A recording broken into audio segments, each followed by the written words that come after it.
Hello 1 2 3 hello. எல்லாம் கரெக்டா இருக்காப்பா, மைக்லாம் கரெக்டா இருக்கா? தலைவர் வராரு, எல்லாம் ரெடியா இருங்க. தலைவர் வாழ்க, தலைவர் வாழ்க, தலைவர் வாழ்க. வணக்கம் தலைவரே. வணக்கம் தலைவரே. என்னம்மா ஏற்பாடெல்லாம் ரொம்ப பிரமாதமா இருக்கு. பரவாயில்ல, நம்ம மகளிர் அணி தலைவர் ரொம்ப அருமையான ஏற்பாடுகள் எல்லாம் செய்திருக்கிறார். அன்பார்ந்த வாக்காளர் பெருமக்களே, அருமையான தாய்மார்களே, அற்புதமான இளஞ்சிங்கங்களே, இந்த நாள் நமக்கு ஒரு நல்ல நாள். ஏனெனில் தேர்தல் தேதி அறிவிக்கப்பட்டிருக்கிறது. பல்வேறு இடங்களிலே அரசியல் கட்சியினர் தீவிர பரப்புரையில் ஈடுபட தயாராகி கொண்டிருக்கிறார்கள். நாம் நமது மகளிர் அணி தலைவரையும் மேடையேற்றி இருக்கிறோம். இன்னும் பல விஷயங்களை உங்களுக்காக தேர்தல் கச்சேரி ஸ்பெஷலில் கொண்டு வந்திருக்கிறோம். அப்படித்தானமா? கொண்டு வந்திருக்கிறோம். எங்கேயும் போகாம அங்கே பாருங்க. வாங்க நிகழ்ச்சிக்குள்ள போலாம். கோயம்புத்தூர்ல மருதமல்ல முருகனுக்கு அருகிறா அப்படிங்கிற முருகன் அண்ணாமலை இருப்பாரா தொடர்வாரான்றது அப்புறமா தெரியும். இந்த மாதிரிலாம் பேசலாம், அரசியல் பண்ண முடியாது.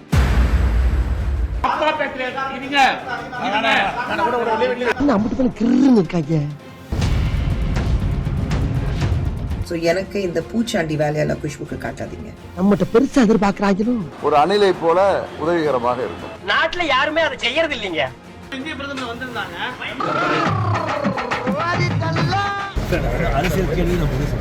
என்னால புரிஞ்சுக்கவே முடியல. இப்பொழுது நான் நினைவுபடுத்த போவது என்னவெனில், இந்த ஆண்டின் அதிரடி திருப்பமான ஒரு சம்பவத்தை பற்றி. இல்லை, அது அதிரடி திருப்பம் என்று சொல்லக்கூடாது, இந்த ஆண்டின் என்றும் சொல்லக்கூடாது, இந்த யுகத்தின் மிகப்பெரிய சம்பவம் என்று இதை சொல்லியே ஆக வேண்டும்.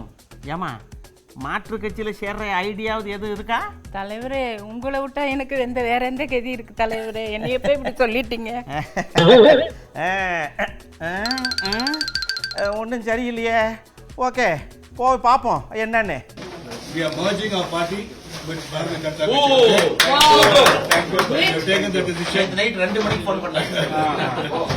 இருக்கின்ற கட்சியிலே இருக்கின்ற மேடையிலேயே இங்கிருந்து இன்னொரு கட்சிக்கு தாவும் தைரியமும் தன்னம்பிக்கையும் இந்தியாவிலே எனக்கு ஒருவனுக்கு தான் இருக்கென்று கூறிக்கொண்டு இங்கிருந்து விடைபெறுகிறேன்.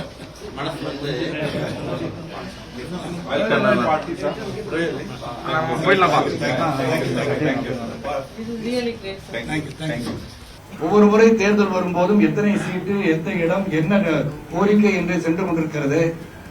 நம் வலிமையெல்லாம் ஏன் ஒரு வலிமையான மோடிஜி அவர்களுக்கு நாம்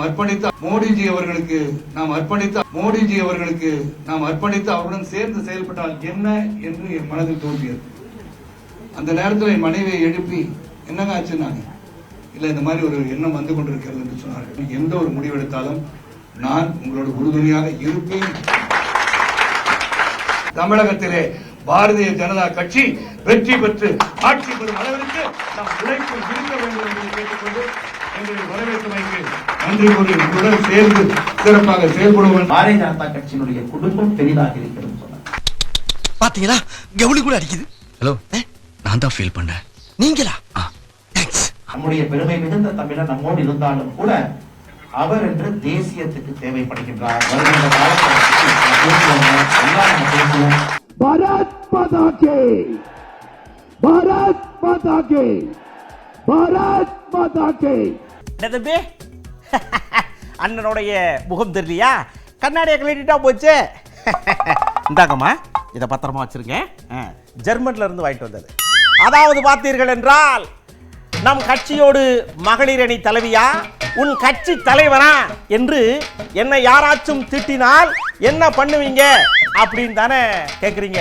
கைதட்டி சிரிப்பேன். சும்மா சொன்னாங்க, தமிழ்நாடே திரும்பி பார்க்கிற மாதிரி ஒரு போராட்டத்தை நடத்திடுவேன். கவலைப்படாதீங்க. ஏது நீங்க பண்ற இதை பார்த்தா நம்ம கட்சியை கண்டிச்சு மற்றவங்க போராட்டம் நடத்தாம இருந்தா சரிதான். இன்னைக்கு தாய்மார்களுக்கு 1000 ரூபாய் கொடுத்தா, பிச்சை போட்டா நீங்க அவங்க வாக்களிச்சிருவாங்க. உங்களுக்கு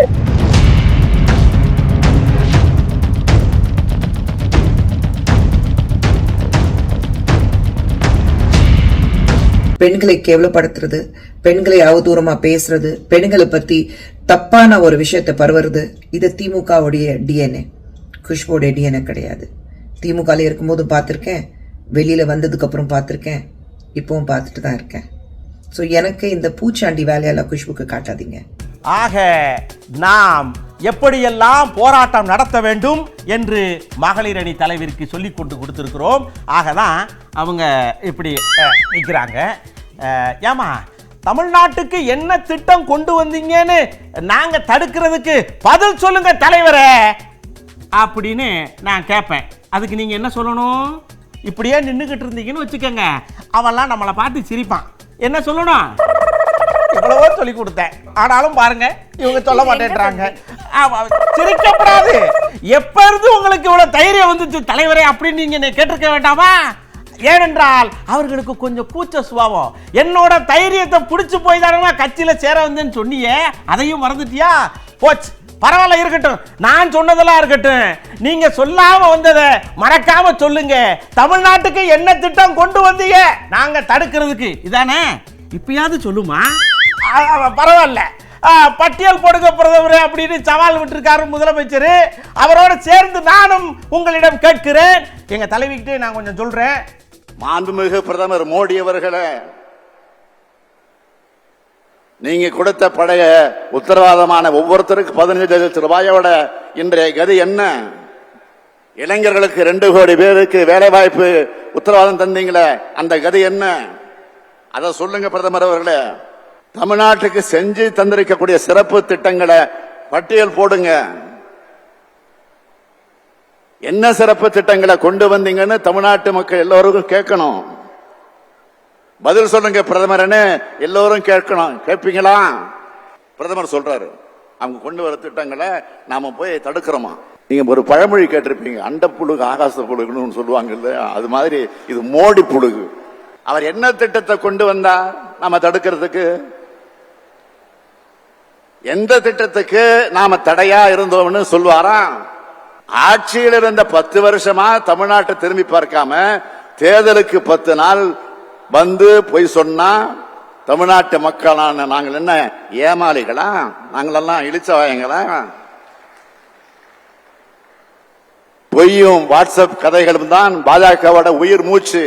இப்பட்ட காயத்தில தேல் வந்து கொட்டுறது போல பேசக்கூடாது தம்பி. அப்படிதான் பேச்சு வரும்னா என்ன பண்றது தலைவரே? அப்புறம் என்ன பண்ணா மண்டை சூடாகி பாம்பா கொத்திருவேன் அப்படின்னு நம்ம அண்ணன் ஹார்ஸா யாருக்கும் அட்வைஸ் பண்ணியிருக்காரு பாருங்க. அதே மாதிரி தான் நானும் சொல்லியிருக்கிறேன். என்னன்னு பாப்போம். பாப்போமா? பாப்போம். போதைப் பொருள்லாம் பிஜேபி ஆளுகின்ற மாநிலங்களே பிடிச்சிருக்காங்கன்னு எடப்பாடியார் சொல்லியிருக்காரு. ஆமா, அதுக்கு இவர் என்ன சொல்றாரு? அவர் தெரியாம அறவேக்காடுதனமா பேசுறாரு எடப்பாடியார். பதில் போட்டு சொல்லியிருக்காரு. அறவேக்காடு பொதுவா தமிழ்நாட்டில் ஒரு அறவேக்காடு யாருன்னு கேட்டா எல்லாருக்குமே தெரியும், அண்ணாமலை தான் அறவேக்காடு.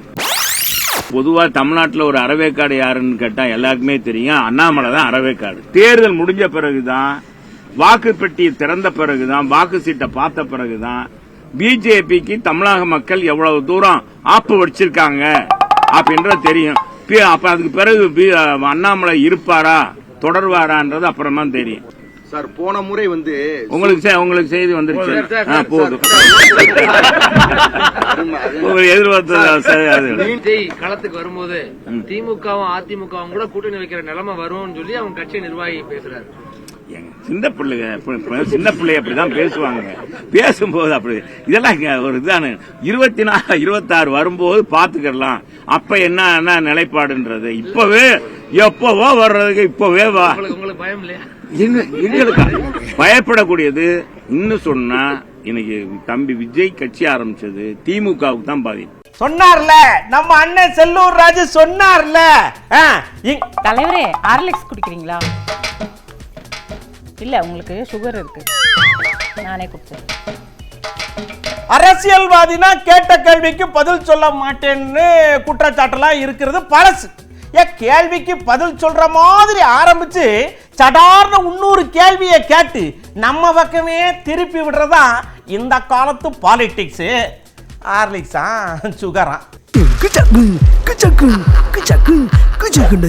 போஸ்டல் டிபார்ட்மெண்ட் என்கின்ற வார்த்தைகளை போட்டிருக்காங்க, கவனிச்சீங்களானே? திரும்ப திரும்ப கிளிப்பிள்ளை மாதிரி சொல்றேன், கிளிப்பிள்ளை மாதிரி சொல்றேன். இந்த மாநிலத்துல அரசியல்வாதிகள் ஆளுகின்ற முதலமைச்சர் தயவு செஞ்சு மத்திய அரசு கொண்டு வந்திருக்கக்கூடிய சிஏஏ சட்டத்தை படிங்க. 35 பக்கம் உள்துறை அமைச்சரை வெளியிட்டிருக்கக்கூடிய அந்த ஸ்டாண்டிங் ஆர்டரை படிங்க. மாநில அரசுக்கு எங்க இதுல சம்பந்தம் இருக்கு? எதுவுமே படிக்கிறதுல யாராவது துண்டுச்சீட்டுல எழுதி கொடுக்குறாங்க முதலமைச்சருக்கு, அதையும் திறந்து படிச்சிட்டு இருக்காரு. விசிகே திருமாவளவன் நான் சொன்னதை சொல்லுங்க. ஆனா இந்த ஆதவ அர்ஜுன் யாரும் உங்க பாக்கெட்ல இருக்காராமா, எடுத்து வெளியிட சொன்னாரு. மார்ட்டின் அவருடைய மருமகனாமா, அவரு மூலமா தான் உங்களுக்கும் திமுகவினுடைய 90% பணம் யார் மூலமா வந்திருக்குன்னு கேளுங்க. விசிகேக்கு யார் பணம் கொடுத்தான்னு கேளுங்க. திருச்சி மாநாடு விசிகேக்கு யார் ஸ்பான்சர்னு கேளுங்க. எதுக்கு விசிகே காரங்க தக்கத்தின் பிடிச்சா ஒரு வாரமா ஆதவ அர்ஜுனுக்கு சீட்டு வாங்கி கொடுங்க? எதுக்கு? பண்ட மேடம் பண்ட மணி காசு பணம் கொட்டு மணி 2 பேர்த்தையும் கூப்பிட்டு கேளுங்க. இதே முதலமைச்சர் அவர்கள் அவருக்கும் ஆதவ அர்ஜுனுக்கும் சம்பந்தம் புகைப்படம் நைட் நான் வெளியிடுறேன். எங்கிட்ட இந்த மாதிரி எல்லாம் பேசலாம் அரசியல் பண்ண முடியாது. நம்ம பிரதமர் இருக்கார் இல்லையா, அவரு இந்த வருஷம் தமிழ்நாட்டில் தான் அவருடைய முதல் நிகழ்ச்சியவே ஆரம்பிச்சிருக்கிறாரு. 3 மாசத்துல 5 வாட்டி நம்ம ஊருக்கு வந்திருக்காரு. எடுத்து கொடுக்குறாங்கல்ல, இதுக்கு தான் மகளிர் அணி தலைவியை பக்கத்திலே வச்சிருக்கேன். ஆமா. அதுக்கப்புறம் பாருங்க, மறுபடியும் வரப்போறாராம். மறுபடியும் என்ன இத்தனை முறை வராரு அப்படின்னு எல்லாருக்கும் ஒரு டவுட் இருக்கு. உங்களுக்கு இருக்கலாமா? இப்ப நான் எடுத்து கொடுக்குறேன். நாட்டில் பிரதமர் எத்தனை முறைனாலும் எங்க வேணாலும் வரலாம், அரசியல் பேசலாம். எதுக்கு கொக்கி ஓட்டுறன்னு பார்த்தீங்களா? நீங்க பார்க்க தெரியும்.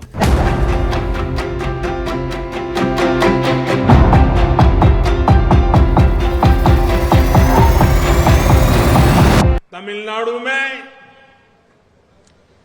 बीजेपी का प्रदर्शन इस बार डीएमके और कांग्रेस के इंडी अलायंस का सारा घमंड திமுக காங்கிரசின் இந்தி கூட்டணி கண்டிப்பாக துணை தெரியப்படும்.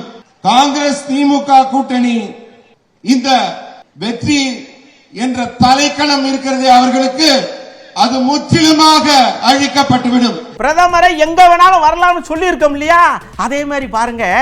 ஏமா இந்த திண்டுக்கல்லுடைய அடையாளம் என்னன்னு தெரியுமாமா? பிரியாணி தலைவர். பிரியாணி தலைவர 2 பொட்டை வாங்கி வச்சிருப்பீங்களா? இல்ல தலைவர். இல்லையா? அப்ப எனக்கு சேர்த்து வாங்கி வச்சிருங்க. சரிம்மா, அதை விட்டுட்டு வேற ஏதாவது ஒரு அடையாளம் யோசிச்சு சொல்லுங்க. ரொம்ப யோசிப்பாங்க போல் இருக்க. ஏமா சீக்கிரம் கூட்டம் கலையுது. ஐயோ ஏமா, பூட்டுன்னு ஒண்ணு இருக்கு தெரியுமா? ஆமா தலைவர். நீங்க கொடுக்கிற சாக்லேட் சால் வேற வலிக்கிட்டே போகுது. சரி, அந்த அடையாளம் தவிர்த்து இன்னொரு அடையாளம் இருக்கு, அது எது தெரியுமா? நீங்க வாசிக்கிட்டே இருங்க, வாங்க நாம போய் பார்ப்போம். ஒன்றிய பிரதமர் நரேந்திர மோடி பாத்தீங்கன்னா நம்ம தமிழ்நாட்டில் எந்த மேடைக்கு வந்தாலும் தமிழ்ல ஒரு திருக்குறளோ அல்லது ஏதாவது ஒரு பாட்டையோ எழுதி வச்சிருவாங்க, அதை வாசிப்பார். எப்படி வாசிப்பார் பார்த்திருக்கீங்களா? ஒன்றிய பிரதமர் நரேந்திர மோடி உளுதண்ட பல்பர் பல்பர் மற்றவர் உளுதண்ட பெஞ்சல்பா. அவர் சொன்னது திருக்குறள், நீங்க வேற என்னமோ நினைக்காதீங்க. உழுதுண்டு வாழ்வாரே வாழ்வார், மற்றவர் தொழுதுண்டு பின் செல்வார். இன்னொரு ஊர்ல போய் அடுத்த திருக்குறள் சொல்றார், ஆகிரா முதலா எழுத்தல்லாம், ஆகிரா முதலா எழுத்தல்லாம், ஆதி பகவான் முதிட்டு உலுகு அப்படின்னா. திருவள்ளுவர் கண்ணீர் விட்டு கதறார், என் திருக்குறளை உங்களை யாருக்க சொல்ல சொன்ன. இன்னொரு ஊர்ல போய் என்ன சொல்றாருன்னா, கோயம்புத்தூர்ல மருதமல்ல முருகனுக்கு அருகிறா அப்படின்றார். முருகன் எங்க ஜனங்க அரகரா போடுறாங்களே, உங்களுக்கு எதுக்கு இது தேவையில்லாத வேலை?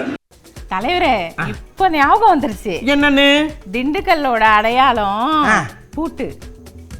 இன்னொரு முக்கியமான அடையாளம் வந்து சீரக சம்பா பிரியாணி. சீரக சம்பா பிரியாணியா?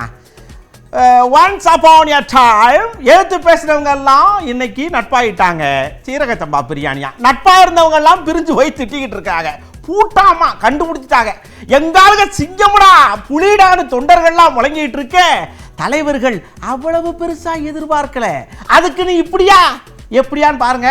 நான் அவங்களோட கொஞ்சம் டிஸ்கஸ் பண்ணிட்டு வரேன். தலைமையிலான இந்த கூட்டணி உறுதியாக இந்தியாவில் ஆட்சி அமைப்பார்கள், மீண்டும் ஆட்சி அமைப்பார்கள். திரு நரேந்திர மோடி அவர்கள் தான் பிரதமராக போவது உறுதி என்பது எல்லோருக்கும் தெரியும். தமிழ்நாட்டிலும் ஒரு சிறப்பான வெற்றியை பாஜகவிற்கு பெற்று தருவதற்கு நான் பலமுறை சொன்னது போல அம்மா மக்கள் முன்னேற்ற கழகம் ஒரு அணிலை போல உதவிகரமாக இருக்கும். ஒரு அணிலை போல உதவிகரமாக இருக்கும். அண்ணன் வாராரு வழி விடுங்கன்னு ஒரு குரூப் இருக்கு. அண்ணனே கம்முன்னு இருக்க பார்த்தாலும் கூட இருக்கிறவங்கெல்லாம் சும்மா இருக்க விடுறதே இல்லை. நமக்கு தொல்லை கூடவே இருக்குப்பா. வாங்க. சொல்ல வேண்டிய செய்தியை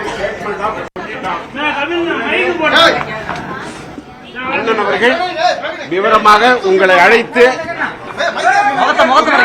நாடாளுமன்ற தேர்தல் சம்பந்தமாக பிறகு அறிவிப்பார். நாடாளுமன்ற தேர்தல் சம்பந்தமாக பிறகு அறிவிப்பார். பிரதமர் இந்திய பிரதமர் வந்திருந்தாங்க.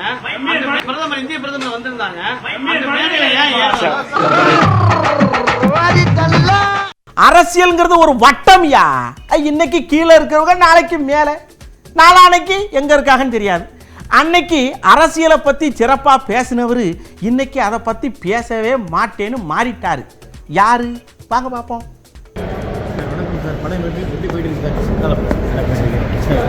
தமிழகத்தில் அரசியல் எப்படி சார்? தமிழக அரசியல் நாடாளுமன்ற தேர்தல் அரசியல் கேள்வி நான் பதில் சொல்லுவேன். அரசியல் கேள்வி நான் பதில் சொல்லுவேன். உங்களை என்னால புரிஞ்சுக்கவே முடியல. என்னாலே புரிஞ்சுக்க முடியல. தலைவரே, தேர்தல் தேதி எல்லாம் அறிவிச்சாச்சு. ஆமா, நம்ம கட்சி யாரோட தான் கூட்டணி இப்பயாவது சொல்லுவீங்கன்னு பாக்குறேன். என்னம்மா உங்க கூட தானே கூட்டணி வச்சிருக்கேன். தலைவரே, நம்ம 2 பேரும் ஒரே கட்சி. ஆமா இல்ல? அன்பார்ந்த பொதுமக்களே, தொண்டர்களே, நாம் ஒரு கட்சி என்றாலும் கூட உள்ளத்தால் உருவத்தால் கூட்டணி என்பது இருக்கும். அந்த கூட்டணியானது நம் கட்சியை வலுப்படுத்துவதற்காக இருக்கும் என்று சொல்லி இதுவரை உங்களோடு தேர்தல் கச்சேரி ஸ்பெஷல்ல பல்வேறு விஷயங்களை எடுத்து கொட்டியிருக்கிறோம். ஆமா, கொட்டியிருக்கோம். இன்னும் நிறைய கொட்டுறதுக்கு காத்துக்கிட்டு இருக்கோம். அதனால அடுத்தடுத்து வரக்கூடிய விஷயங்களை அடுத்தடுத்த நிகழ்ச்சியில் உங்கள்கிட்ட கொடுக்கறதுக்காக இன்னும் நான் நிறையா பல இடங்களில் மீட்டிங் போட்டு பேச வேண்டியிருக்கு. இதோட நாங்கள் 2 பேரும் கிளம்புறோம். அடுத்த நிகழ்ச்சியில் உங்களை சந்திக்கிறோம். அதுவரை உங்கள்கிட்ட விடைபெறுவது தலைவனும் மகளிர் அணி தலைவியும். கும்பிட்டுக்கோங்கம்மா, வாங்க. Hello light hello 1 2 3 hello